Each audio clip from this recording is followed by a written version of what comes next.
c'est de faire une présentation sur le rapport entre donc, tout ce qui est financement et association. Alors, vous savez, une association, les individus se rencontrent, partagent peut-être plus ou moins les mêmes principes, les mêmes visions, les valeurs, ils se regroupent. Et quand ils se regroupent, ils ont donc un projet en commun. À partir de là, ils pensent passer des idées à la pratique. Comment réaliser ce projet? Et comment, pour répondre à cette question, comment réaliser ce projet, se pose la question des ressources, des moyens, d'accord, des ressources. Et les ressources ne tombent pas du ciel. Il faut les chercher, il faut savoir les chercher, d'accord? Il y a dès le départ des précautions qu'il faut avoir, il faut prendre, des précautions très importantes, bien sûr. Et parmi ces précautions, je vais les résumer à travers des phrases très simples, mais très significatives, très fortes. Les ressources, comme on vient de le dire, donc on prend conscience que les ressources sont indispensables, sont nécessaires pour réaliser le projet sur lequel le groupe d'individus constitué en association s'est mis d'accord. Mais, alors, il y en a mais il ne faut jamais que les moyens deviennent une fin. D'accord? Les ressources doivent toujours rester un moyen. Le grand dérapage, et c'est un dérapage tout à fait possible, c'est ce risque-là, c'est que les ressources deviennent une fin et non plus un moyen. Donc il faut déjà, dès le départ, se poser ce risque, en quelque sorte, qu'il faut savoir prévenir, qu'il faut savoir éviter. Alors, quand on dit de ressources, quelles ressources? Les ressources, on va découvrir qu'elles sont multiples, d'importance différente. D'accord? Quantitativement, qualitativement. Par exemple, les ressources qui vont provenir des membres, les premières ressources, on va les appeler les ressources propres, une fois l'association constituée. Et ces ressources, elles peuvent être en argent, elles peuvent être en nature. D'accord? Je peux amener avec moi, de temps en temps, je suis obligé de parler uniquement en français peut-être.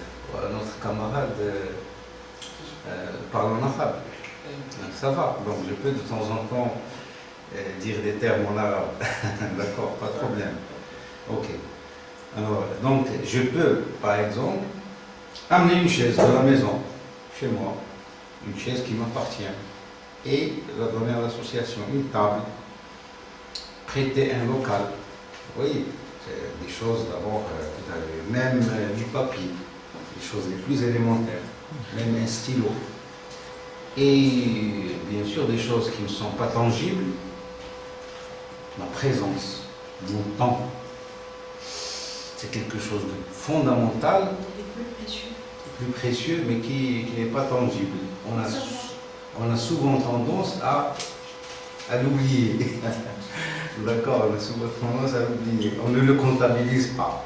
C'est un petit peu comme le travail de la femme à la maison, qui n'est pas comptabilisé sur le plan national, la comptabilité statistique, il n'existe pas.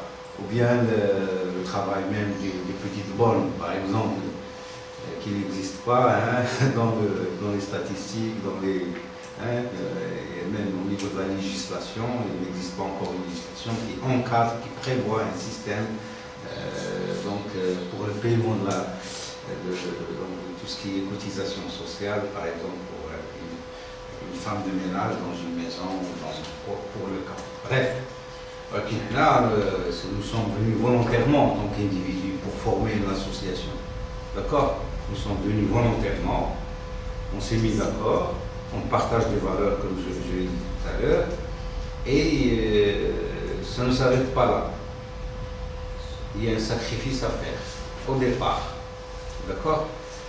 Alors, je dirais que la première source de ressources, c'est un petit peu d'abord les membres eux-mêmes, c'est leur temps, leur disponibilité d'abord.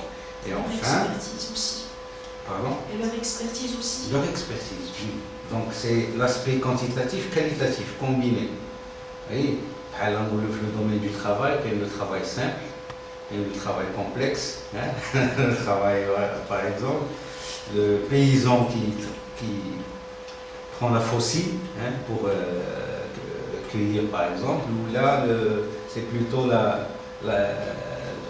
une machine qui fait le travail, hein, qui remplace, hein, pour dire un petit peu, faire cette comparaison entre l'expertise et... Mais la présence d'un individu, déjà la présence, c'est du temps, le budget de temps, on va appeler ça le budget de temps. Alors, نشوفوا شنو هما les ressources financières اللي كاينين اللي كيسمح بهم d'accord. Alors je dois fermer voilà. Comme ça je peux voilà. Alors d'abord, qu'est-ce qui permet à échauffer les fondements juridiques? Qu'est-ce qui permet d'abord d'accéder à des ressources? D'accord. Parmi les premières ressources, bon, j'ai cité un petit peu de manière des aspects qui sont spontanés au départ, d'accord, mais après il faut structurer, il faut formaliser un petit peu cette forme donc, de soutien, d'apport, d'accord, et c'est ce qu'on va appeler les droits d'adhésion, ensuite les cotisations, les subventions publiques, l'aide du secteur privé, l'appel à la générosité publique. Voilà. Donc un petit peu, bien sûr, pour être dans la légalité, au départ, pour être tout à fait dans la légalité, il faut veiller à ce que l'association, dès le départ, cherche des ressources, mais des ressources qui sont permises par les textes, par la loi. D'accord? Surtout pour des associations qui partagent des valeurs, des principes, qui ne sont pas tout à fait convergents avec les valeurs et principes mis en place au niveau officiel, au niveau institutionnel.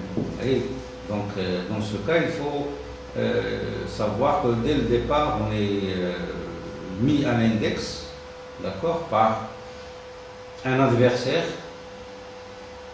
officiel, institutionnel, d'accord, et que cet adversaire, il observe.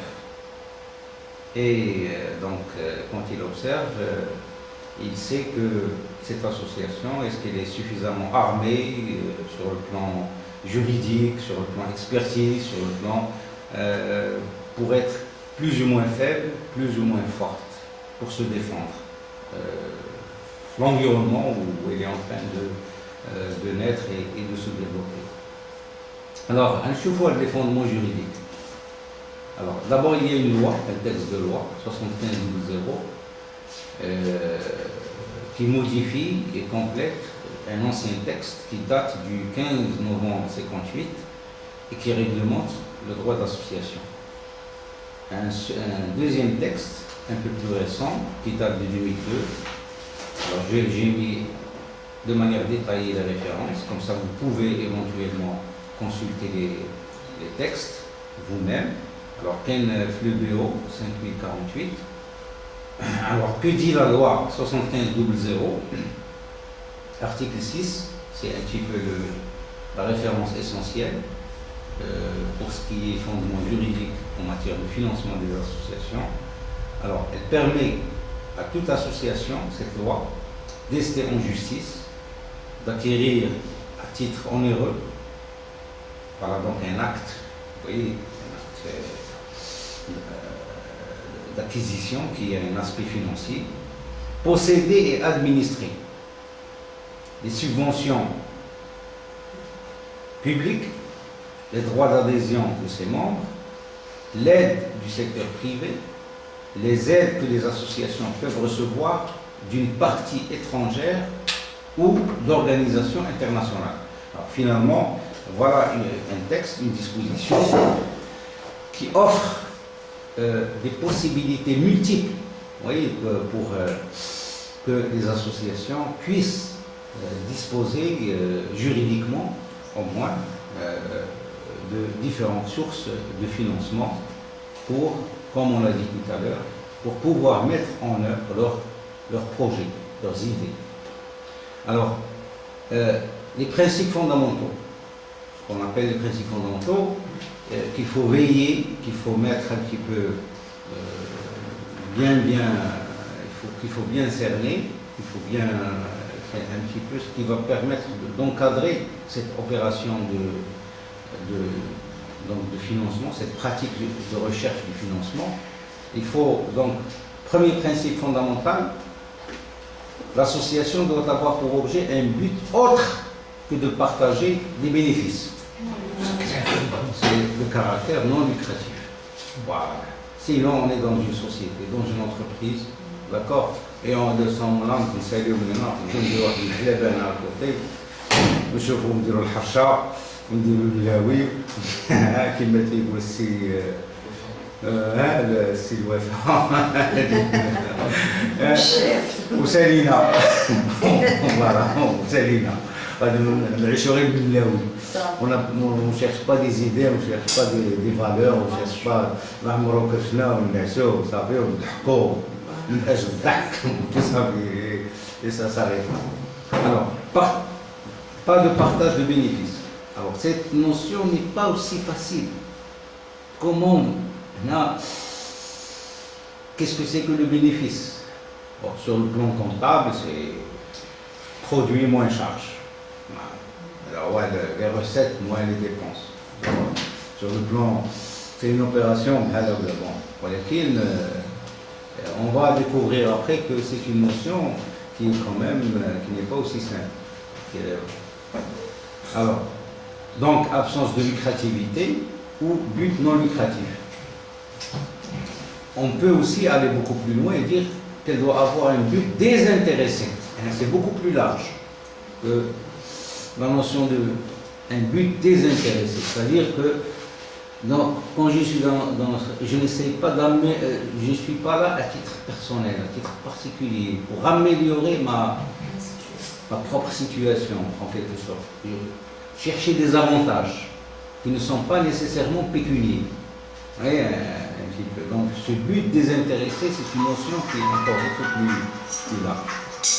Alors,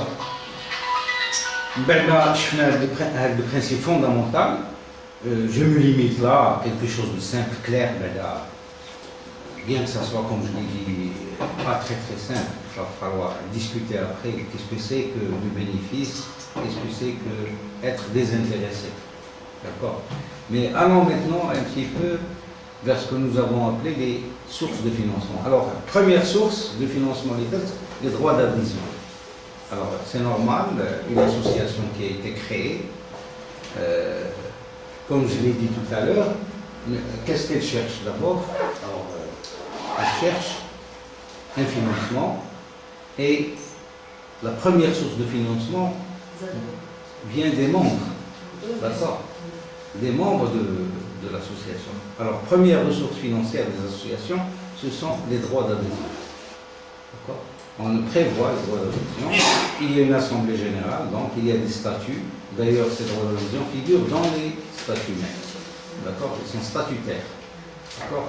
Et on peut fixer un montant, d'accord, qui peut être fixe dans le statut, ou bien on peut se contenter de prévoir le principe et de laisser au droit, au règlement intérieur, d'accord? C'est un petit peu la hiérarchie des normes, la loi et le règlement pour prévoir un mécanisme plus souple, parce que si jamais on le met dans le statut, si on met un montant fixe, 200 dirhams par exemple par an, eh bien on ne pourra réviser, les membres ne pourront réviser ce montant qu'après une assemblée générale extraordinaire, éventuellement, après une assemblée générale Il faut l'accord de tous les membres, alors que si on prévoit le principe dans les statuts et le montant dans le règlement intérieur, le mécanisme sera beaucoup plus souple pour modifier le montant. D'accord? Donc, première, bien sûr, les droits d'adhésion, quantitativement, peuvent être perçus comme étant négligeables. Mais, quantitativement, mais qualitativement, c'est quelque chose de fondamental. C'est pas mal d'associations, et même des partis politiques, des organisations qui prévoient parfois, lorsqu'un militant dans un parti politique, on s'aperçoit qu'un militant du bureau politique, le gars, on s'aperçoit qu'il n'a pas payé, presque pendant toute sa vie de militantisme, n'a pas payé ses droits d'adhésion. Eh bien, on se dit, sur le plan image, sur le plan, bien que le montant soit négligeable, je dirais que le principe, c'est quelque chose de fondamental. Vous voyez, donc la dimension principe est très importante et de loin beaucoup plus que l'aspect quantitatif. Donc c'est quelque chose de très important. Dans la gestion d'une association, je prends l'exemple de l'association où je suis, en quelque sorte, pour illustrer le cas des transparences. On a pour chaque clôture d'exercice, je parle dans un langage un peu comptable, il y a une date le 31 décembre, la première semaine, on établit une liste pour voir quels sont les membres qui ont versé leurs droits et ceux qui n'ont pas versé. Et donc, avec le mois, par exemple, sur 500, il y a une centaine qui n'ont pas versé, mais on relance les 100 qui n'ont pas versé et on leur donne un délai de 15 jours pour régulariser leur situation. Sinon, c'est la procédure de... c'est très sévère, hein. C'est quelque chose de très important. Bien que ce soit des montants qui ne sont pas très importants. Donc, première source financière des associations, d'autant plus que c'est avec le démarrage pour les droits d'adhésion. C'est avec le démarrage et c'est avec l'adhésion, donc pour la première fois du membre. D'accord? C'est la première adhésion. Donc la situation peut correspondre soit au démarrage même de l'association, de la création, soit au fur et à mesure lorsqu'il y a de nouveaux membres qui adhèrent à l'association. Alors, ce droit est versé par tous les membres de l'association, donc il n'y a aucune dérogation, il y a aussi un principe d'égalité. On peut prévoir, j'entre un petit peu dans le détail, j'ai dit qu'on peut prévoir le principe au niveau statutaire, c'est le montant si on le prévoit au niveau du règlement intérieur, on peut dire, au lieu de dire maintenant que les droits d'adhésion sont de 200 dirhams, on peut dire les droits d'adhésion sont au moins de 200 dirhams. Ça veut dire que je vais 300, 400. Par exemple, je suis un enseignant universitaire, j'ai un bon salaire, donc, c'est un étudiant. L'étudiant a dit que le minimum, on peut même prévoir un droit d'adhésion spécifique à certaines catégories. Par exemple, les étudiants, le droit d'adhésion est de 50 dirhams. Le fonctionnaire, maintenant, il commence à partir de 200 dirhams. D'accord? Vu mes ressources, quand je me compare aux autres membres, j'ai des ressources beaucoup plus importantes. Donc, au lieu de verser 200, je verse le double ou le triple. Vous voyez un petit peu. Donc, on peut, la formule, on peut être discuté, quand on est en train de discuter statut ou le règlement intérieur, on peut utiliser toujours un mécanisme intelligent qui permet toujours à l'association de disposer d'une marge de manœuvre importante. Toujours. Et à mon sens, c'est au niveau surtout des ressources propres. Il faut mobiliser les clients. On va le voir après, quand je dis ressources propres, c'est quelque chose qui impacte fortement l'indépendance de l'association. L'indépendance, c'est ça. C'est très milou. On est en train de mettre en place des éléments qui vont, D'indépendance. voilà, des éléments qui vont vraiment favoriser, qui vont être favorables à l'indépendance de l'association. L'association, elle a été créée, comme je l'ai dit tout à l'heure, sur la base de principes partagés, de valeurs partagées. Au même temps, si on se retrouve dépendant vis-à-vis d'un organisme ou vis-à-vis de subventions publiques, là, ça fait. Donc les valeurs, là, on les a mis à la poubelle, on les a appris. Donc on peut les continuer à les répéter verbalement, mais dans la pratique, dans la réalité, là, le biberon, en quelque sorte, puisqu'on dépend de ça, le biberon, on ne peut pas continuer à vivre. D'accord. Une fois que je travaille dans le biberon, ou les excréteurs, oui. Excusez-moi, rien qu'à titre d'information, la transparence ne reçoit pas d'aide financière de la part de l'État, des subventions. On va le voir. Non, pour votre association Transparence. On ne reçoit aucun centime de l'État. C'est bon. Ouais. Jusqu'à maintenant, c'est pour préciser, pour clarifier le mas'ala, c'est l'Assemblée générale et le Conseil national. Alors, qu'est l'Assemblée générale, le Conseil national, le bureau exécutif. C'est d'abord l'Assemblée générale et le Conseil national qui décident du principe, oui ou non. Parce que le bureau exécutif, il gère. Alors, en tant que membre du bureau exécutif, je veille au respect de l'Assemblée générale d'être miette. On ne reçoit rien, là on ne reçoit rien. D'accord. Donc d'ailleurs on nous invite chaque année au niveau officiel pour faire de la pourraille. Là, on a une position. On a partagé d'ailleurs avec l'idée d'Arribat, avec l'appel de Rabat, on a dit qu'il faut mettre d'abord en place, au préalable, une procédure claire pour dire, mettre en place des critères, comment les associer, comment les subventions sont distribuées, à qui, le comment, le pourquoi, il faut clarifier ça. ولكن باش تجيب كيما كان كيدير مثلا اللي بشحال دريس البصري كيجيب ديليزا عامره بالفلوس مسكين واحد اون بارتي ديال الفلوس جايه من الحشيش اون بارتي ديال الفلوس جايه من جو نسي با كوا يعني سي جو vous raconte pas n'importe quoi c'est des choses tout à fait vraies c'est pas je n'invente rien c'est une valise comme vous voyez عامره même avec les partis politiques تيقول لهم كيهز يقول لا مات ها تيشوف الفلوس راه الفلوس راه كتدوخ c'est pas de hein et je vous assure à partir de ce moment-là les principes quel est le poids des principes par rapport comme je l'ai dit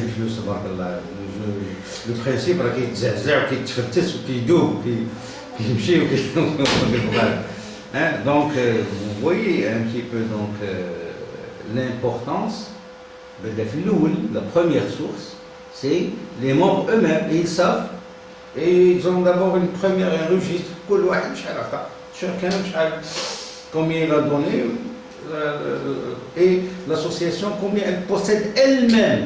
C'est pour ça que je souligne le mot propre, ressources propres, au double sens du terme, sens figuré, propre, et propre dialon. Donc le mot propre, il a les deux sens qui sont valables tous les deux, en quelque sorte. Propre parce que c'est clair, c'est transparent, c'est très bien d'où ça vient. De l'association dans la mesure où il permet son indépendance.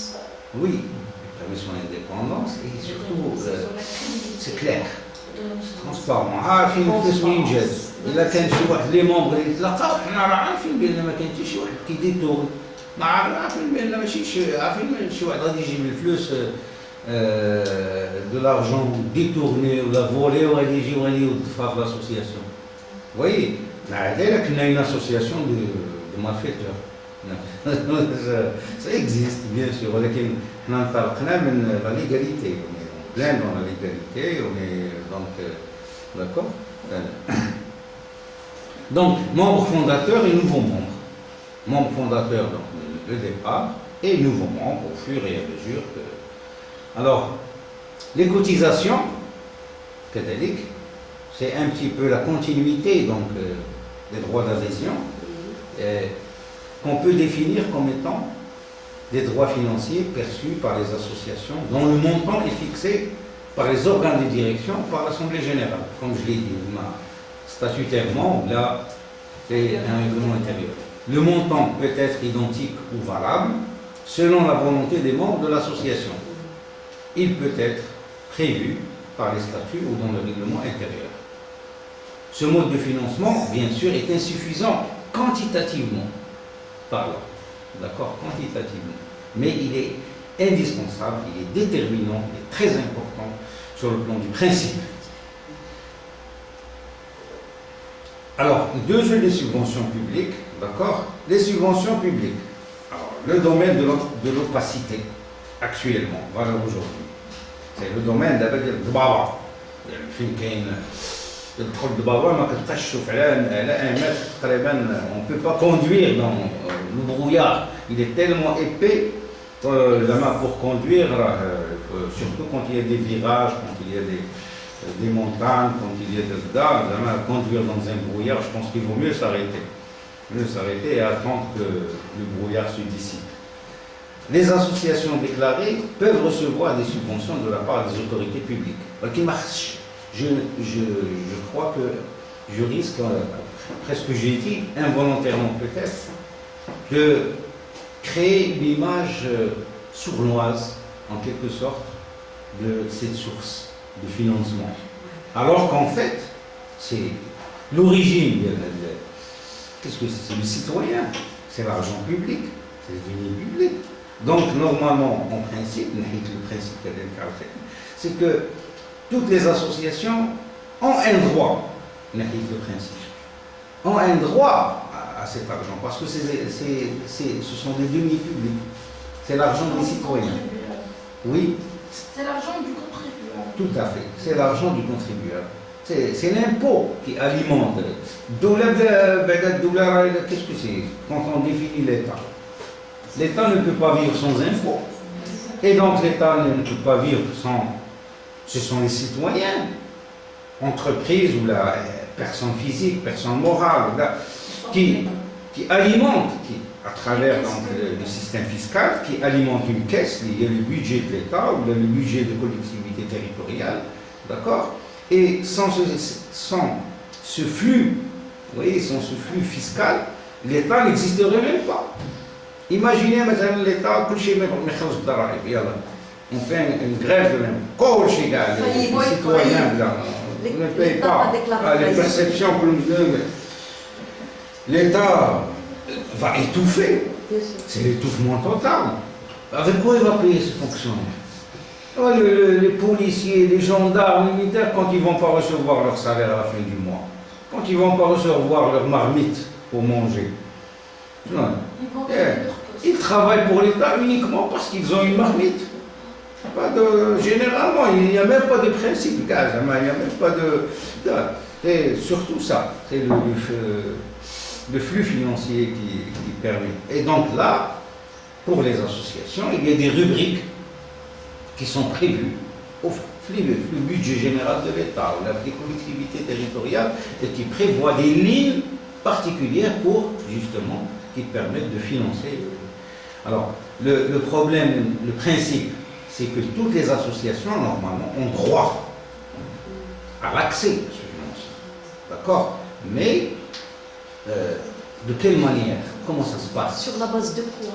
Sur la base d'une procédure qui est clairement définie, pas uniquement par l'État. Pas uniquement par l'État. C'est ce que nous réclamons, c'est ce que nous revendiquons à travers.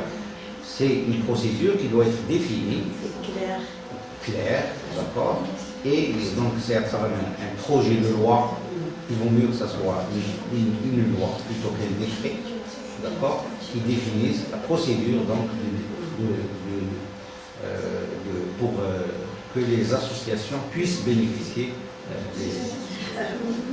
Monsieur, moi je vois personnellement, c'est mon avis personnel. Oui. Du moment que la société civile en général et en particulier les associations, c'est un contrepoids et tout ça, elle doit être indépendante de l'État.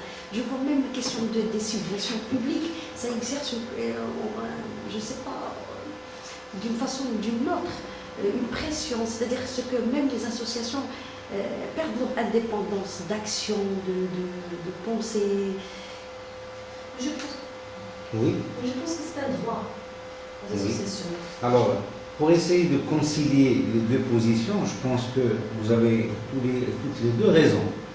Il y a le risque, mais comme l'indique le terme, c'est un risque, ce n'est pas quelque chose d'automatique. À partir du moment où on a défini une procédure d'octroi de subventions, eh bien, cela peut devenir un droit tout en évitant ce risque. C'est-à-dire que, à partir du moment où l'État accorde des subventions sur la base d'une procédure qui garantit la transparence et l'égalité d'accès pour toutes les associations, et qui garantit la non-intervention dans les affaires intérieures de l'association. Ça veut dire que l'État accorde des subventions d'abord de manière transparente, de manière équitable et sans intervenir dans... Alors, ça veut dire qu'on a mis en place des règles, des mécanismes, des garde-fous, d'accord, qui permettent justement à l'État, aux associations, de se prémunir contre les interventions aussi bien de l'État ou d'autres partis. Ça peut ne pas être l'État, ça peut être un parti politique, ça peut être une firme multinationale, ça peut être par exemple une association qui défend par exemple des principes écologiques, des principes environnementaux, et une firme multinationale qui essaie de s'implanter dans une région et qui lui accorde des subsides pour fermer les yeux sur l'impact, sur les conséquences maintenant de l'usine ou de l'entreprise qui va s'installer et qui va provoquer des dégâts sur le plan environnemental au niveau de l'eau, au niveau de l'air, au niveau de... Vous voyez, donc ça peut, c'est pas uniquement l'État, ça peut être... oui. Monsieur, excusez-moi, toujours par rapport aux subventions. Qu'une association puisse recevoir soit de la part de l'État ou d'un bailleur de fonds international. Je ne crois pas qu'un organisme international va subventionner une association gratuitement. Il y a toujours une raison derrière. Donc il peut carrément agir sur son rapport stratégique, par exemple, d'une association. C'est-à-dire qu'il peut intervenir au niveau des objectifs tracés par cette association. Il n'y a pas toujours une aide gratuite comme ça pour les beaux yeux de l'association. Il y a toujours quelque chose qui se cache derrière. Quand on s'assoit autour d'une table avec un bailleur de fonds et que les responsables de l'association discutent, leur premier souci, c'est de veiller à la sauvegarde de ce que nous avons dit tout à l'heure. D'accord?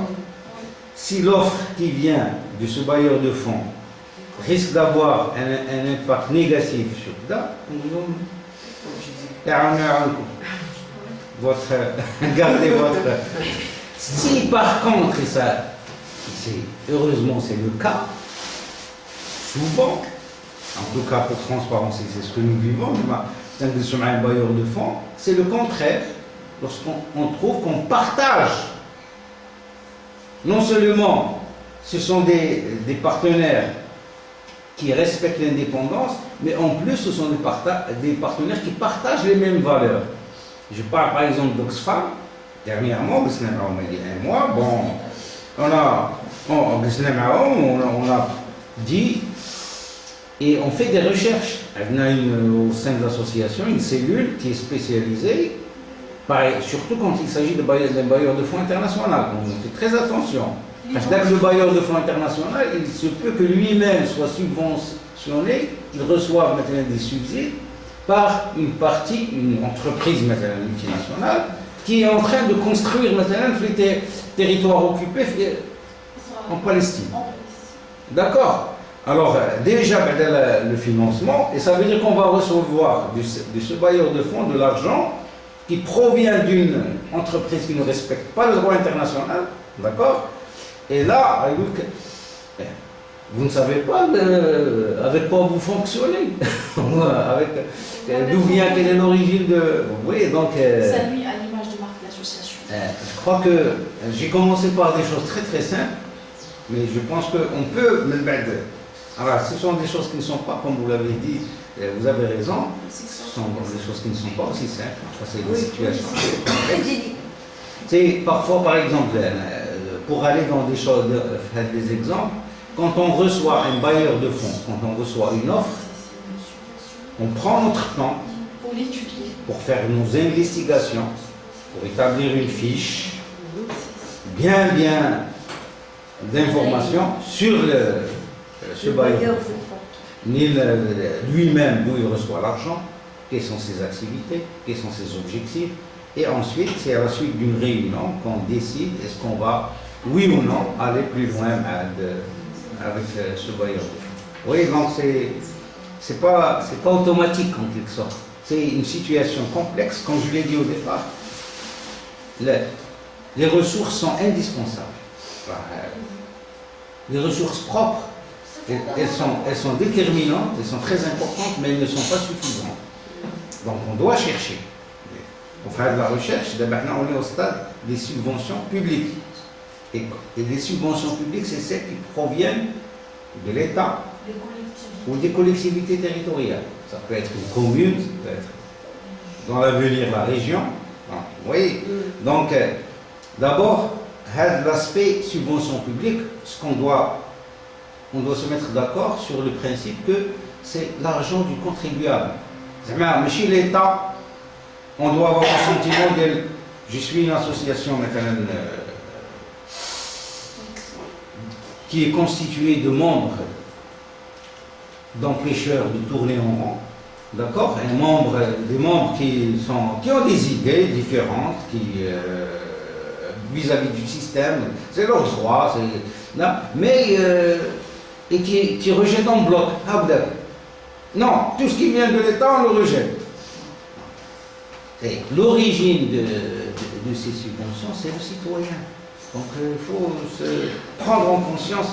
Et donc, c'est pour ça que je répète le principe bien là. Par contre, il y a des préalables qu'il faut mettre en place. Je suis le mot des préalables. C'est des procédures qui garantissent transparence et équité dans l'accès au financement, pour que les associations soient sur un pied d'égalité. Voilà. Mais actuellement, au Maroc, on ne sait pas sur la base de quoi les collectivités, l'État en général accorde des subventions aux associations. Alors, valeur aujourd'hui, on ne sait pas pourquoi par exemple, cette association touche, je ne sais pas, 50 000, l'autre 100 000, l'autre 200 000, l'autre 300 000. On ne sait pas sur la base de quoi. Alors, s'il existait un texte régissant le mode de répartition, de distribution des subventions publiques, je l'aurais présenté à un diapo. Donc ce texte-là, ce texte n'existe pas. Est-ce que les gens le revendiquent? Oui. Est-ce que les associations revendiquent ce texte? Oui, tout à fait. Alors là, je vous renvoie aux conclusions, donc au papier issu de l'appel de Rabat. L'appel de Rabat. C'est un process qui a eu lieu, qui a rejeté le dialogue national. D'accord. Parce que dès le départ, il était biaisé de manière, et donc l'appel de Rabat, c'est un regroupement de plusieurs associations au niveau national qui ont œuvré pour formuler donc une position tout à fait opposée par rapport à celle de ce qu'on appelle le Hiwar Watan, dialogue national. Alors, pour les subventions publiques, les associations déclarées peuvent recevoir des subventions de la part des autorités publiques. Ça peut être l'État, ça peut être les collectivités locales ou un autre sujet de droit public, même un établissement public. Maintenant, l'OCP, d'accord, une entreprise publique peut accorder des subventions à des associations. C'est tout à fait possible. Oui. L'État, c'est qui exactement? Quel organisme qui est... L'État, c'est une L'État, c'est à travers le gouvernement, bien sûr. Le gouvernement. Plus exactement, le Premier ministre. Le chef du gouvernement actuel. Lorsqu'on forme une association et on veut recevoir des subventions, on s'adresse à qui exactement? Alors, ça peut être de la part d'un ministre, maintenant le ministère de la Justice, ministère de l'Emploi, ça peut être de n'importe quel département. Selon la vocation de l'association. Oui. Pardon? Selon la vocation de l'association. Selon la vocation, voilà, exactement. Pour une association de développement maintenant, qui envisage maintenant de creuser un puits pour la région et créer maintenant des activités solidaires, maintenant des activités économiques dans une région rurale, par exemple, elle peut s'adresser au ministère de l'Agriculture, par exemple, ou maintenant une association de pêcheurs. C'est le ministère de l'Agriculture et de la pêche maritime. Oui. Mais pas forcément au ministère de l'Mujtama. Pas forcément. Là. Selon la thématique de l'association. Selon la thématique, voilà, exactement. Il y a une coordination, centralisation au niveau du chef du gouvernement. D'accord? Coordination, centralisation, et surtout avec le ministère des Finances. Le ministère des Finances, c'est la direction du budget. D'accord? C'est elle qui centralise donc l'information pour... c'est elle qui budgétise. D'accord? Il y a des collectivités territoriales. D'accord? Chaque collectivité, une commune maintenant, une ligne qui est dédiée spécialement au soutien des associations. C'est pour cela que de temps à autre, quand des articles dans les journaux qui disent que المجلس البلدي من الجماعه الحضريه الجمعيه الفلانيه ديال المستشار ديال مراتو ديال دي سوبونسيون كيدوزو.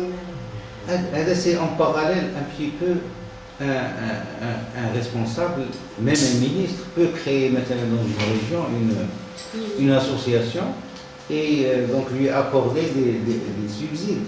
Et vu l'opacité, on ne peut même pas savoir.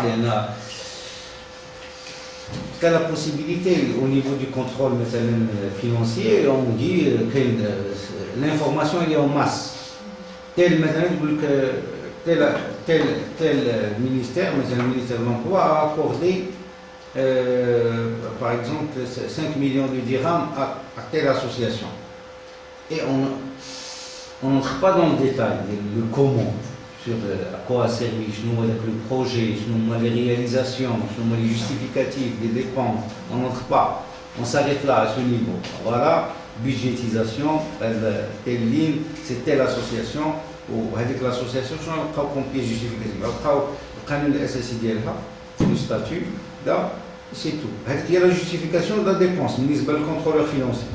Vous imaginez? Il n'y a pas d'audit. L'audit, il s'arrête là. L'association elle-même.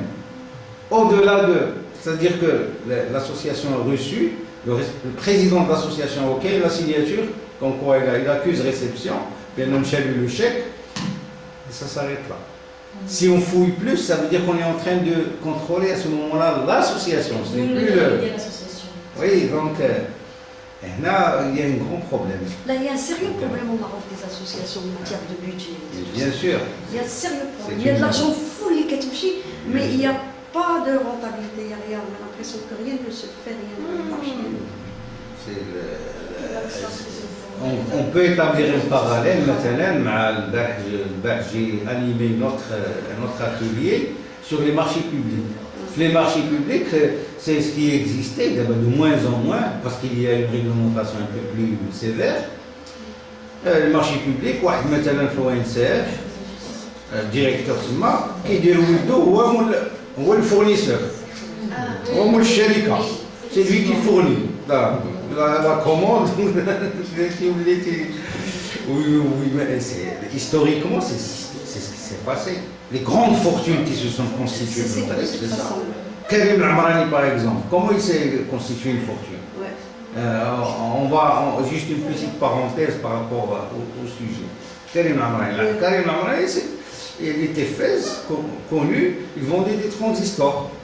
معروف حوينيت يبيع des transistors. تعرف مع واحد un certain عراقي qui avait un contact مع alors à un certain moment il a été repéré, on a désigné comme le secrétaire l'OCP, les années 60. Comme c'était le secrétaire général en quelque sorte de l'OCP, à l'époque le directeur c'était encore un Français. Alors, quand il a été écarté, vu la culture de Karim Amrani qui se plie en quatre, en quelque sorte, qui يقدم كل شيء وما كان غير نعم سيدي vu la culture, vu la France, il a tellement عجبو زمان Hassan II à l'époque, il a tellement plu que il l'a mis à la place du directeur, il est devenu directeur. Et à ce moment-là, il était même devenu plus tard, plusieurs reprises, Premier ministre. Oui, Il est devenu Premier ministre à plusieurs reprises. Et quand il était Premier ministre, c'est lui qui signait les autorisations, le ministre des Finances, Magda, pour, par exemple, l'autorisation d'importer les voitures qui vont être achetées par l'État. Donc les entreprises qu'il a créées d'abord, qui lui appartiennent toujours pour l'importation, le monopole d'importation des voitures qui vont être vendues à l'État. Donc Roi en tant que Premier ministre, Roi les Kisni, le même une société liée dialogue, l'État, les voitures, et c'est comme ça qu'on devient, c'est l'histoire de la plupart des millionnaires, milliardaires, c'est ça. Sauf qu'il y a des exceptions. Et les gens qui vraiment ils sont minoritaires. Ils sont minoritaires. Un moulin sur peut-être un petit peu même chéri, peut-être. Ouais, un peu, un mixage. Un mixage, un mixage. Il y a là, quand il y a vous voyez, donc pour parler, je ferme cette parenthèse pour faire juste un petit peu, bien là, un tel cette pollution en quelque sorte, elle ne concerne pas que le secteur associatif. Donc si on veut être vigilant, alors on est vigilant partout, pas uniquement dans le domaine des Après associations. combien de temps on peut recevoir une subvention lorsqu'on déclare l'association? Oh, un petit urbain, un petit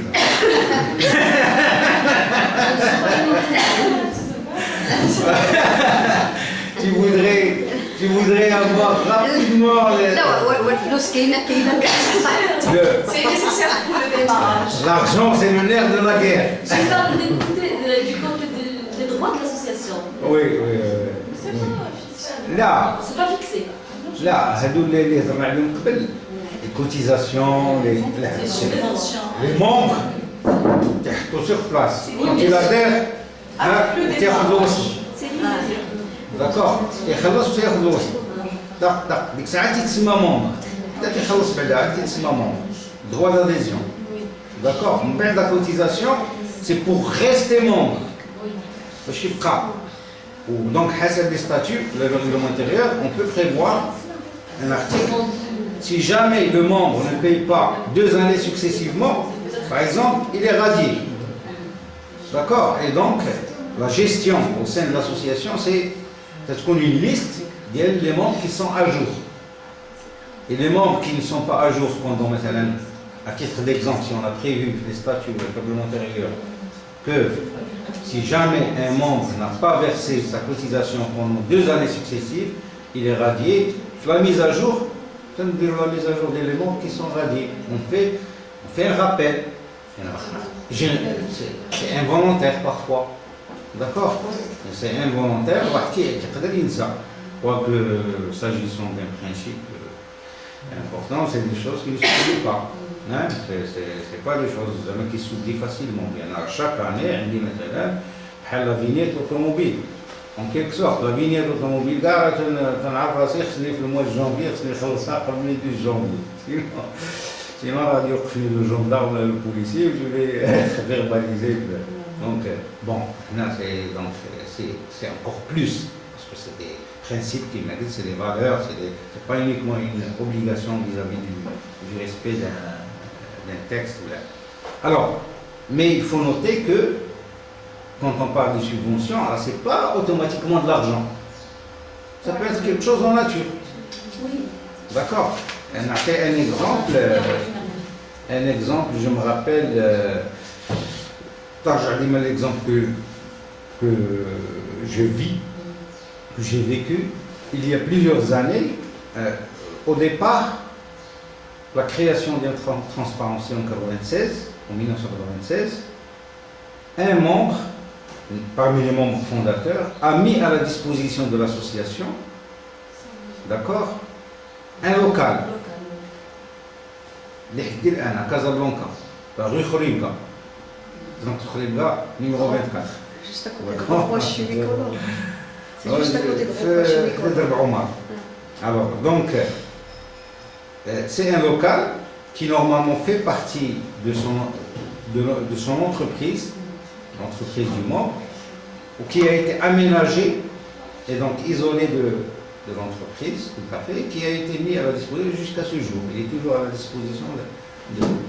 Voilà donc, en nature, de la part d'un membre fondateur, d'accord, sur le plan comptable, on le verra dans une autre présentation, le don, en quelque sorte, la mise à la disposition donc, de l'association d'un espace, il peut être évalué au niveau comptable, c'est un chiffre. Donc, dans le local, on le compare avec d'autres locaux qui sont loués. Le quartier, le nombre de mètres carrés. On estime, donc à la hasab de la surface, à la hasab de l'emplacement. Bien qu'il n'y a pas de versement de la part du membre, on comptabilise avec la valeur. D'accord? Je dirais la situation comptable ou la situation économique réelle de l'association. Donc, qui ne sont pas les mêmes. D'accord? Qui ne sont pas les mêmes. Voilà un membre qui mobilise donc un local, qui prête son local et on doit voir un petit peu comment.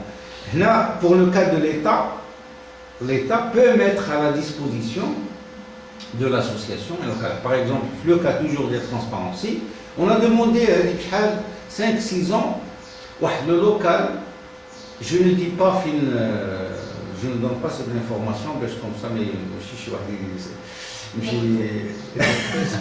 ça fait 5 ans qu'on a demandé ce local, qui a une valeur historique très importante. Il y en a qu'à faire une association, un syndicat, il y a du tarikh, donc, et c'est une villa actuellement presque totalement délabrée.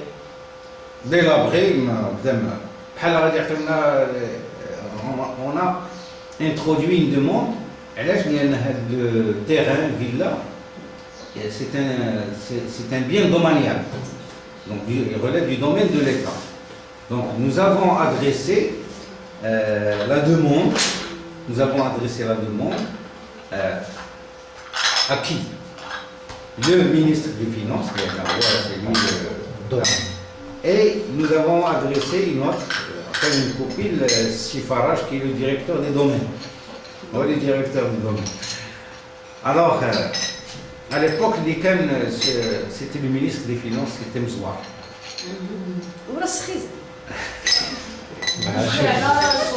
Alors, qu'est-ce qu'il a fait lui? Il est tellement méfiant qu'il a envoyé, imaginez, il a envoyé cette demande pour avis à qui? Au ministre de l'Intérieur. Lequel ministre de l'Intérieur était à l'époque, je crois, qui était plus fin, je crois. Et il a envoyé à qui? Au Wali, qui est décédé. Le Wali, déjà, quand il a reçu cette lettre, il l'a laissé dans un coin, en train de l'observer. Peut-être qu'il lui a créé une hantise, peut-être qu'il a même accéléré ça. Il a compliqué son état de santé un petit peu, je crois. Bon, pour vous dire, bien là, voilà un bien qui pourrait être mis à la disposition d'une association par l'État. Donc, c'est une subvention en nature. Le bien, il va être mis, il ne va pas être cédé. L'association ne va pas devenir propriétaire. En jouissance. Voilà, la jouissance. C'est tout. Et même, je dirais, en jouissance, même avec une location symbolique. D'accord, avec une location symbolique. Donc, généralement, les biens domaniaux sont loués à des montants relativement élevés. Et ce qui est intéressant, c'était le terrain. Il y en a pris là, par contre, des chefs d'entreprise qui font partie de l'association et qui sont prêts à construire. Oui, un petit peu. Ils sont prêts à mobiliser leurs propres ressources et construire. On n'a pas encore reçu de réponse. C'est 5 ans.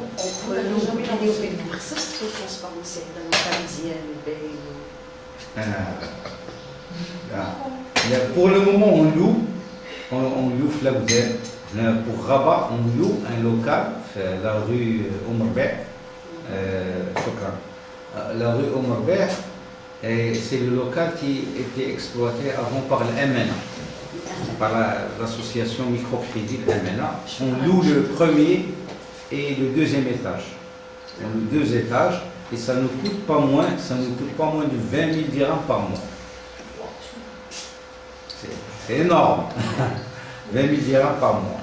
Et donc là, pour récapituler avec 2 points, les subventions publiques proviennent soit de l'État, soit d'autres entités telles que les collectivités territoriales. Et ces subventions, elles peuvent être soit en argent, en numéraire, soit en nature. Parfois, ça peut être du mobilier. Par exemple, une entreprise, par exemple, qui a des relations, je dirais, claires et transparentes avec l'association, que lui, à un certain moment, elle voudrait changer le mobilier, d'accord? Elle le mobilier qui est usé, l'entreprise n'a pas ça, d'accord? Elle peut le donner à faire sous forme de don, d'accord, à l'association. C'est le cas des collectivités locales, ça peut être le cas des collectivités locales, ça peut être le cas de l'État, d'accord, au lieu du mobilier, donc ça peut être...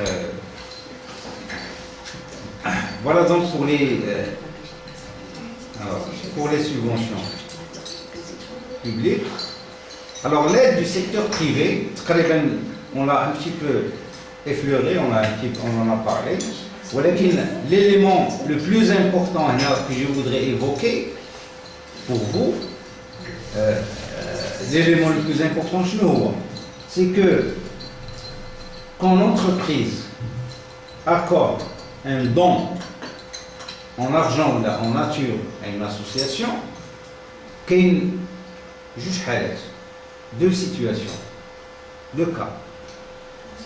Si ça peut être une association, n'importe quelle association, ça peut être une association reconnue d'utilité publique. C'est ça. Voilà. Le traitement n'est pas le même. Quand il s'agit d'une association reconnue d'utilité publique, eh bien le don qui est accordé par l'entreprise à l'association, il est déductible fiscalement.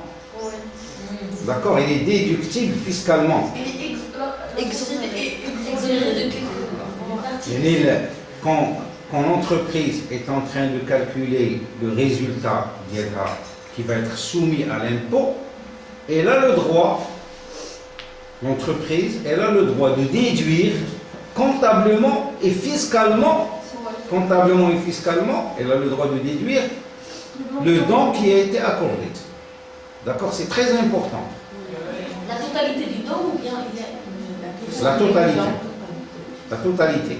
C'est très important à l'âge. Quand il s'agit d'une association qui n'est pas reconnue d'utilité publique, l'entreprise peut accorder un don, ou alors quand elle est en train de calculer, de passer le résultat comptable, le résultat fiscal, elle doit réintégrer le don, d'accord? Elle doit le réintégrer dans le résultat. Elle n'a pas le droit de les déduire fiscalement. Elle l'a déjà déduit comptablement, mais puisque c'est une association qui n'est pas reconnue d'utilité publique, ça doit le réintégrer. Donc, le résultat fiscal sera élevé, sera supérieur. D'accord? Alors que quand c'est une association reconnue d'utilité publique, l'entreprise a le droit de déduire et comptablement et fiscalement, et le résultat fiscal sera plutôt inférieur. Donc, là, c'est comme si indirectement, alors c'est l'État en fait qui paie. L'impôt va être réduit. Donc, c'est l'entreprise qui accorde le don. En fait, quand on analyse, quand on voit les choses, c'est indirectement, c'est l'État en fait qui soutient. C'est les deux en fait, c'est l'entreprise et l'État. À travers donc ce mécanisme qui a permis donc d'accorder le. Donc, il s'agit de dons ou de subventions octroyées par les organismes privés. Le Code général des impôts prévoit dans les articles 10, 28 la déductibilité fiscale des dons en argent ou en nature octroyés aux associations reconnues d'utilité publique. Donc, il y a une discrimination vers vers les associations qui œuvrent dans un... Il faut attention. Dans le texte de loi, qu'est-ce qu'il est écrit exactement? Reconnu d'utilité publique qui œuvre dans un but charitable, scientifique, culturel, littéraire, éducatif, sportif, d'enseignement ou de santé. Donc, si on applique à la lettre, stricto sensu, la formule, la corruption, ما كايناش la lutte contre la corruption. Ça va pas. But charitable, la corruption, mais c'est charitable. Scientifique, la corruption, c'est pas de la science. On peut dire culturel, non? Culturel, non. La culture, il y a maintenant le ch'taq ou le gué. Il y a par exemple la musique, la musique, le folklore, il y a le mawazin, association culturelle. Elle est reconnue d'utilité publique. Le choix des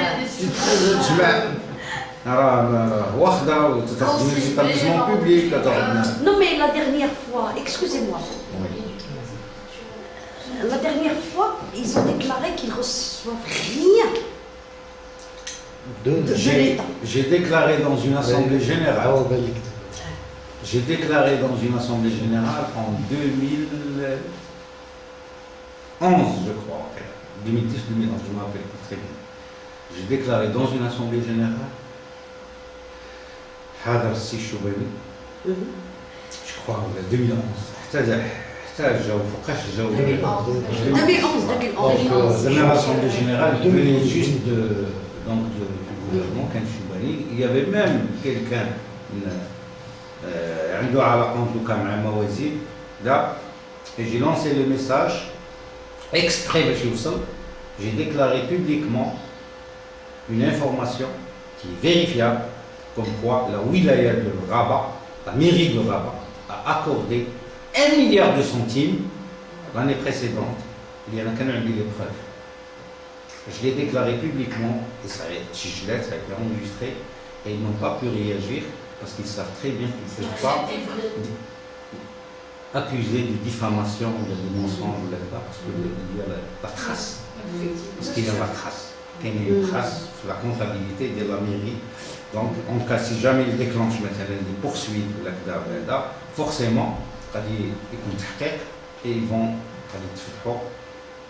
vous voyez un petit peu bien là, effectivement, il y a une. Et donc,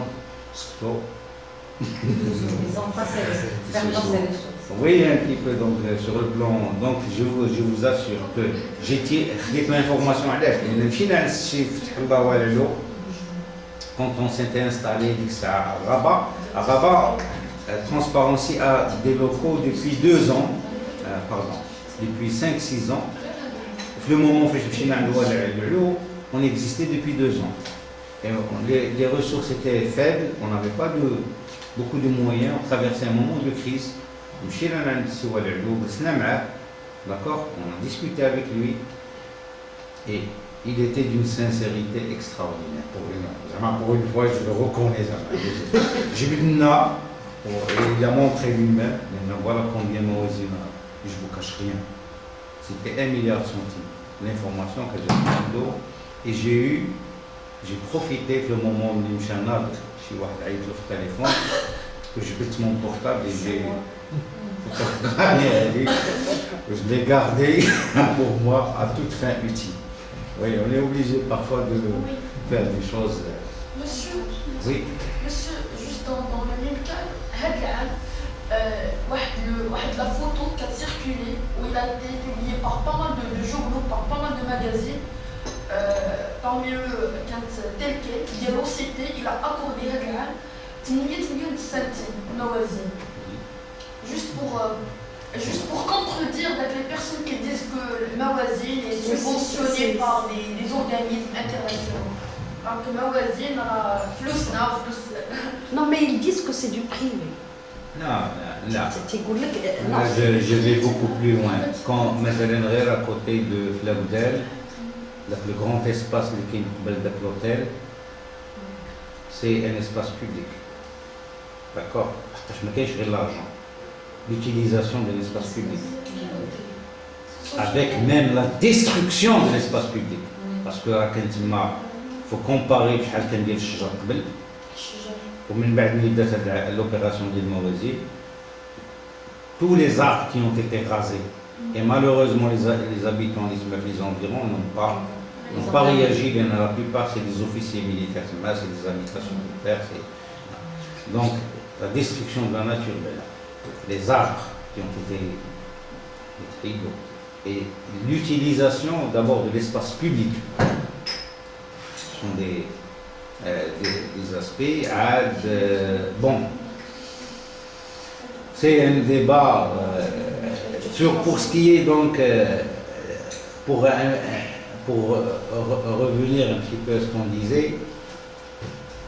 Ce qu'il faut bien retenir à ce niveau-là, c'est que les entreprises, il y a un mécanisme qui vise à encourager donc le financement des associations, mais qui est limité aux associations reconnues d'utilité. Là, c'est un autre débat. L'utilité publique, c'est un autre débat de l'utilité publique. Comment l'État accorde. Sur quelle base, sur quels critères نعطيكم مثلا غير واحد ليكزومبل. اتحاد كتاب المغرب. Oui. Depuis le début des années 60, une association qui existe. Quand est-ce qu'elle a été reconnue d'utilité publique? D'après vous. Alors, même 61, je crois, ou la 62, là, Les années de la fin 90. déjà, Abdelrahman Yousfi, c'est ça, la fin 90. تجاو الاتحاديين، mais parce que وقيلا حيت كان هي اصلا كانوا في الاتحاديين. Voilà, 40 ans à peu près. Il a fallu attendre 40 ans. Pour vous dire que la culture a une place considérable dans la société. Voilà. Donc, alors, la même chose pour la MDH, l'Association marocaine des droits humains. La même chose pour l'OMDH. L'organisation des cadeaux fiscales. Et la même chose pour Transparence. Et là, je vous dis la même chose. Les trois, ils ont eu la même période. Oui, c'était 2009. 2009 هذو الثلاثه بعدا l'OMDH, l'AMDH, Transparence. C'est تقريبا في واحد لا بيريود ديال une semaine بيناتهم presque en même temps. Donc vous voyez un petit peu. Et donc c'est cette reconnaissance d'utilité publique qui permet donc un financement beaucoup plus. Oui, c'est. Ces dons, normalement, ils doivent passer par les sessions ordinaires au sein de la commune, approuvées par les élus. Normalement, c'est comme ça que doit. Pour un don. Pour un don. Normal. Normalement, bien sûr, c'est une dépense. Surtout, c'est une grande somme, 1 milliard ou bien 100 millions. Oui, bien sûr. Au niveau de la mairie, je vous avais dit.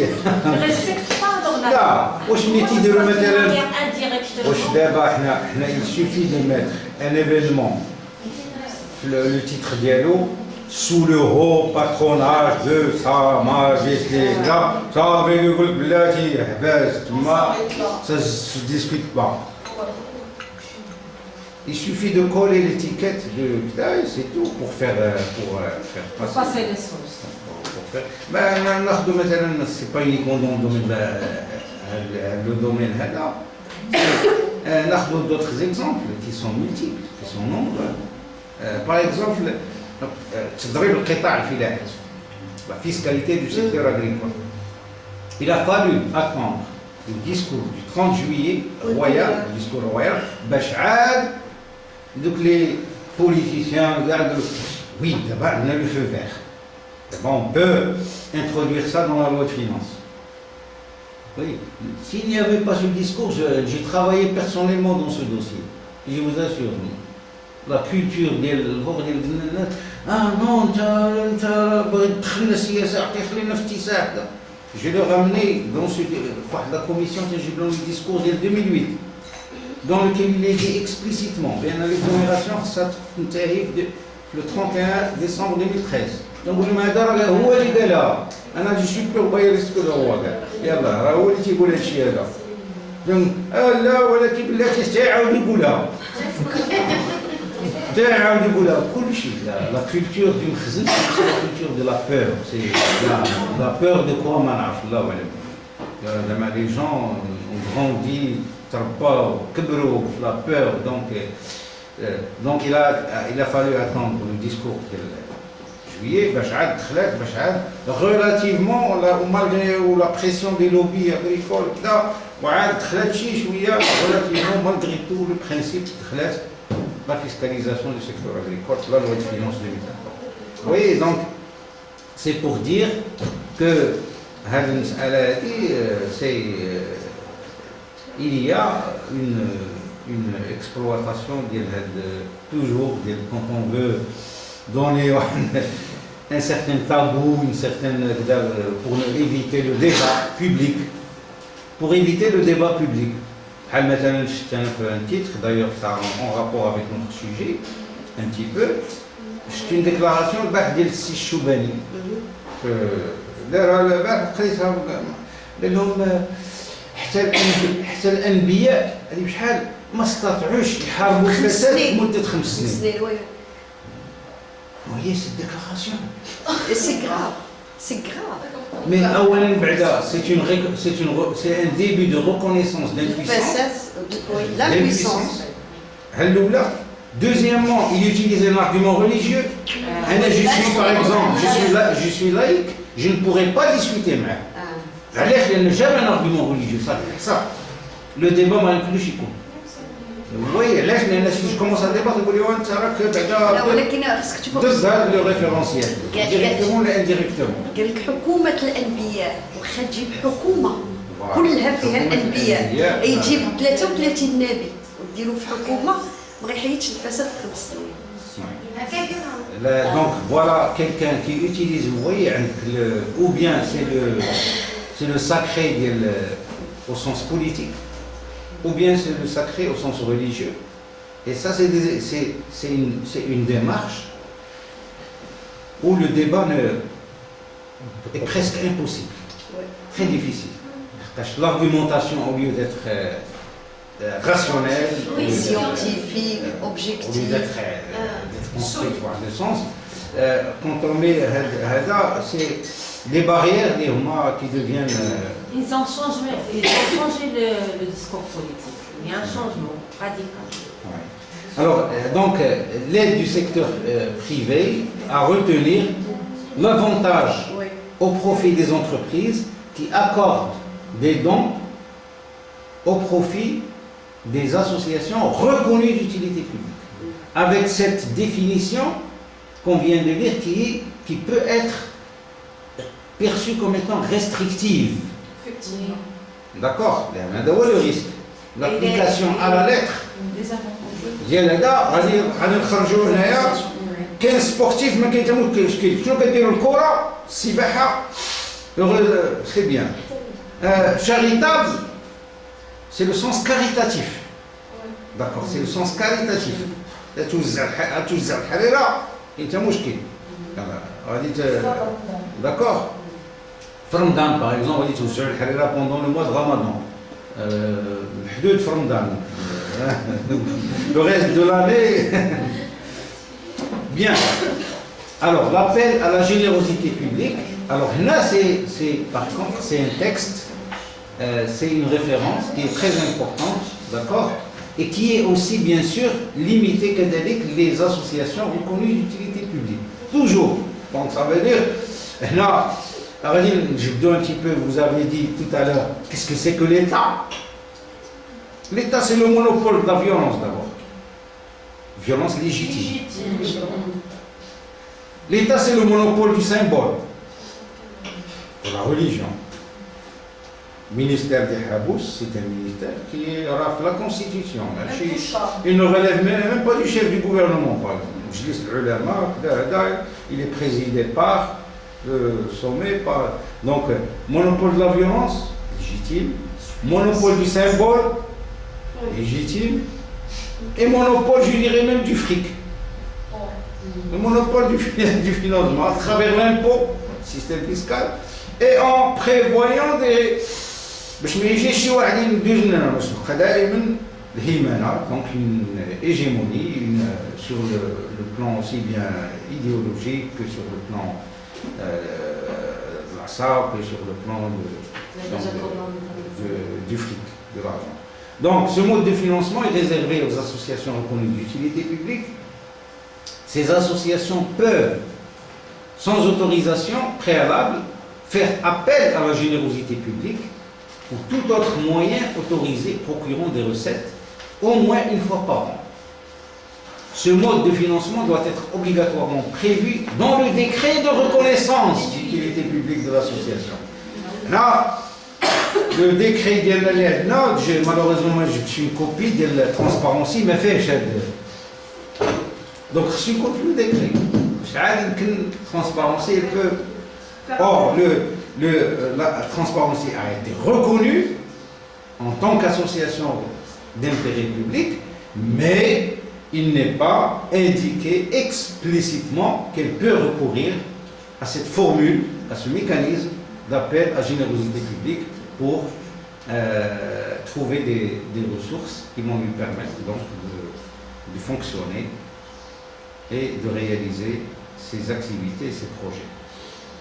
Alors, dans la suite, certes, il n'y a pas une autorisation préalable, mais il est obligatoire de faire une déclaration, donc d'informer. Donc, ce n'est pas une autorisation préalable, mais il est obligatoire d'informer. Obligation de faire une déclaration au SGG 15 jours avant la manifestation, en indiquant la date, la durée et le lieu d'appel à la générosité publique, ainsi que les recettes prévisionnelles et leur affectation. Les autorités peuvent s'y opposer. Attention, c'est comme une autorisation. C'est-à-dire, on dit, le texte dit qu'il n'y a pas d'autorisation préalable, mais vous devez, là, 15 jours avant, et attendre la réaction. Bien. Alors là, je relate un petit événement qui a eu lieu juste au cours de 2013. Transparency a voulu projeter un film, 9 Place Pétry, un soir. Là. Elle a voulu projeter vers la fin de décembre un film sur la corruption. Et c'est un film dans lequel il y a eu une collaboration entre des Palestiniens, des Égyptiens, des Tunisiens. Donc, le rapport entre la corruption et le printemps arabe. Donc, la relation. Et on a demandé l'autorisation à la wilaya. On n'a pas demandé, désolé. Le terme exact, c'est on a informé qu'on va projeter le film. Qu'est-ce qu'ils ont. On devait projeter le film un samedi. Qu'a fait la wilaya? Ils ont changé la date. Non. Le vendredi, à la fin de l'après-midi, un coup de téléphone, vous ne pouvez pas projeter votre film, c'est ça. On a répondu au téléphone, envoyez-nous un écrit. Non, c'est trop tard, les services qui n'est pas question, vous ne... L'entreprise qui devait apporter le matériel, on était dans une situation où... Monsieur, s'il vous plaît, excusez-moi de vous interrompre. Oui. Lorsque vous avez informé la wilaya, c'était par écrit. Donc vous dites que vendredi soir, vous n'avez pas reçu d'une réponse palpable, c'est-à-dire noir sur blanc. Alors ça vaut accord, tout simplement. On passe à l'action. Oui, on s'est réunis d'urgence, on s'est réunis en tant qu'instance, le bureau d'urgence, si j'aime dans les médias, rapidement, c'est un état d'alerte. Il faut vite prendre une décision. Qu'est-ce qu'on va faire? Est-ce qu'on va maintenir l'événement ou non? Alors, on a voulu maintenir l'événement, mais malheureusement, surtout au niveau de l'entreprise. Alors l'entreprise ont eu un peu peur, surtout pour leur matériel, le dégât. C'est des matériels qui coûtent très cher pour venir, pour projeter, pour là. Et finalement, l'événement a été annulé. Vous voyez, je dis cela pour dire que malheureusement, les autorités, parfois, ils procèdent à des manœuvres qui ne laissent pas, qui ne sont pas tout à fait, voilà, qui ne laissent pas tout à fait. C'est le même cas maintenant, quand on a mis une affiche dans laquelle on a écrit non à l'impunité, d'accord, non à l'impunité, et cette affiche, on a chargé une entreprise qui va l'afficher dans des endroits, Casablanca, Rabat, les grands, donc Flébus, et la première nuit, les affiches qui ont été mises, elles ont été déchirées, peut-être le cul. L'entreprise nous a appelé le matin, elle nous a appris les choses, ils ont été déchirés par. On s'est dit, mais à Casablanca, par contre, c'est des individus qui sont venus au moment de l'affichage qui ont pratiquement par menace, qui ont parlé. Donc il n'y a même pas une procédure administrative qui se respecte. Ils ont eu une expérience. On nous avait interdit une rencontre maintenant à la Bibliothèque nationale. Parce qu'on voulait remettre le prix d'intégrité.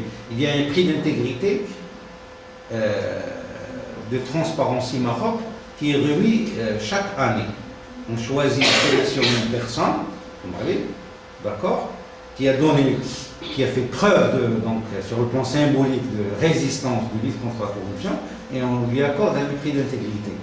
Alors il y a 4 ans, ou 5 ans, on avait choisi Triari, qui était Fleurif, donc Fnador, qui avait donc dénoncé les réseaux de trafic de drogue, mal au niveau presque le plus haut, etc., et qui a été condamné à 2 ans de prison. Au moment où on voulait lui remettre, il était en prison, donc c'était quelqu'un de la famille qui le représente, qui allait recevoir le prix. La cérémonie a été préparée pour être organisée à la Bibliothèque nationale. Alors, on nous a interdit, cette fois-ci, avec réponse du Wali, signé, avec réponse. Alors, quand on a reçu cette interdiction écrite, on a introduit un recours devant le tribunal administratif. Et on a eu gain de cause devant le tribunal administratif. Le juge administratif a annulé et il a considéré la décision comme étant un acte, un excès de pouvoir. Vous voyez? Donc, les 3 événements, l'affichage, l'organisation de la cérémonie ou la projection du film, vous voyez, les méthodes sont différentes. Parfois, donc, puisqu'on était en tant qu'association, on a respecté, on a introduit un recours devant le tribunal administratif, on a eu gain de cause, mais dorénavant, ce sera des méthodes qui ne laissent pas de traces. On a remarqué qu'il y y a la volonté, l'action et un blocage de l'intérieur, du ministère de l'Intérieur ou bien du Khazan. Alors, comment on peut réagir pour changer la société toute entière? Parce que la corruption, ça fait partie de l'éthique et la morale. Et pour le bien de la société en général. Ça touche ni l'organigramme, ni ما نقولوش حنا داكشي اللي عرفنا نو خليو le bon Dieu tranquille. Je crois que c'est une affaire de longue haleine. Et oui, c'est ça ce que je voulais dire. Les générations qui se prennent la hawa, on essaye de donner ce qu'on peut donner. Peut-être qu'on est un petit peu là pour ça aussi, d'accord? Que ça soit sur le plan des idées qu'on essaie au niveau de l'éducation de nos enfants, au niveau micro, au niveau macro, au niveau... Donc, mais le grand piège, à mon sens, j'ouvre une petite parenthèse, le piège mortel, c'est de ne plus espérer. D'accord? C'est de ne plus espérer. À ce moment-là, quand quelqu'un qui n'espère plus, c'est quelqu'un qui est ça. Déjà. Je vous ai posé cette question-là parce que alors, j'ai totalement peur. Mais l'éthique, je demande la croissance de l'éthique ou de la morale de la société ou de la femme ou de l'enfant. C'est grave. Lutte contre la corruption, lutte contre la pauvreté, l'analphabétisme, la décroissance de la morale. Ce sont pour moi des facteurs qui sont bénéfiques pour la société. Alors on ne touche personne. Peut-être, mais d'une manière indirecte. Au début de cette séance, on s'est dit qu'il y a des individus, un individu bourgeois tout seul, il sait qu'il est pratiquement un des valeurs, individuellement, et il rencontre d'autres individus avec qui il partage, avec qui il a les mêmes principes, les mêmes valeurs. Et se forme un regroupement au début qui est spontané. Et on se dit, puisqu'on se partage les mêmes valeurs, on ne va pas uniquement à chaque fois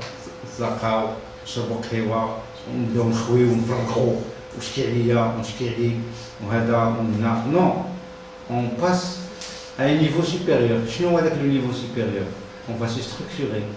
On crée une association. Et cette association sera un groupe d'individus. Et on sait que plus les individus se regroupent, plus ils constituent une force. Oui, union fait force. Et donc, c'est cette force, ce regroupement d'individus qui peut œuvrer pour le changement. Dans le sens, sachant que l'individu tout seul, il est isolé, il peut être facilement neutralisé, facilement détruit, facilement. Alors que lorsque les individus se regroupent, ils se regroupent au début de manière spontanée. La spontanéité, ils se structurent. Une association qui découvre une autre association qui partage les mêmes valeurs. Réseautage, en quelque sorte. Un mouvement qui se réseaute. Vous voyez, et une force. Donc, il y a ceux qui profitent d'une situation, qui ont des idées différentes. Il y a ceux qui souhaitent le changement. Là, c'est une dynamique dans laquelle il faut peut-être s'engager. Il faut donc essayer de donner chacun ce qu'il peut donner dans la courte vie que nous avons. D'accord? D'accord? Donc, pour la générosité publique, c'est aussi un mécanisme important qui permet aux associations, donc, et là, comme on l'a dit, il y a un mécanisme qui peut être perçu comme une autorisation de manière indirecte, d'accord, qui peut bloquer en quelque sorte donc l'appel à générosité publique. Oui. Écoutez, maintenant, heureusement, les gens ont milité depuis les années 60, 70, 80. Mais c'est-à-dire que même les associations ont connu une émergence depuis la fin des années 90, début 2000. Mais avant, c'était pratiquement impossible de créer une association. Vous déposez, vous attendez, on vous donne le reçu, et vous êtes là à attendre. C'était pratiquement On ne impossible. vous donne même pas le reçu. On ne vous donne même pas le... D'abord, actuellement, Mais maintenant, ça va. les textes qui d'abord, on dépose les...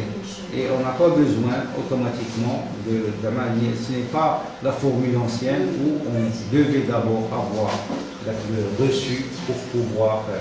Mais moi, il y a une chose que j'arrive pas à comprendre. Pourquoi avant, c'était créer une association, c'était comme quelque chose d'illicite. Moi, je suis c'est ce qu'on vient de dire à l'instant. Quand les individus se regroupent autour d'idées, mais ces idées, parfois, ceux qui détiennent l'autorité considèrent ces idées comme une menace, comme des idées qui dérangent. Et à partir de là, eux, en tant qu'autorité, ils ont leur fonction, c'est de veiller au maintien du système tel qu'il est. Oui, Et donc ça dérange. d'empêcher cette association de naître et de se développer. Vous voyez un petit peu le...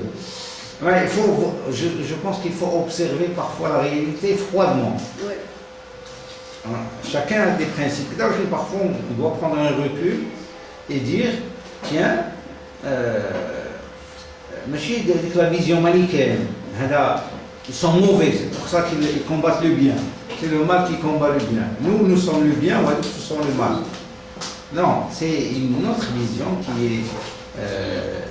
qui se veut objective, d'abord dans un premier temps, avec du recul, et qui permet de comprendre qu'il y a des intérêts.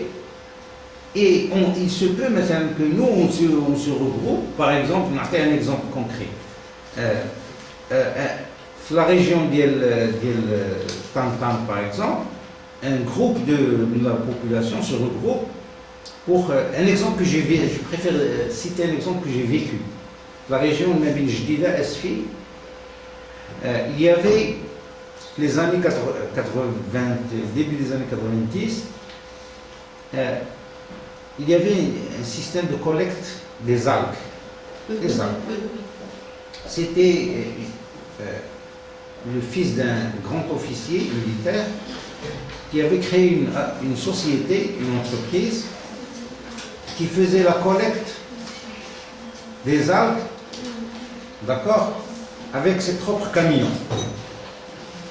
Alors les personnes qui collectaient les algues le matin très tôt, d'accord, qui jetaient les algues, et ils attendaient le passage du camion, ils pesaient et ils leur donnaient n'importe quoi, juste de quoi survivre. Alors des jeunes ont observé le phénomène et ils ont regroupé la population, ils ont dit, au lieu de vendre avec la société, créez votre propre association. Et à ce moment-là, vous allez vous regrouper et étant regroupés, vous allez demander, c'est à vous d'imposer le prix. Ce n'est pas à lui de vous imposer le prix.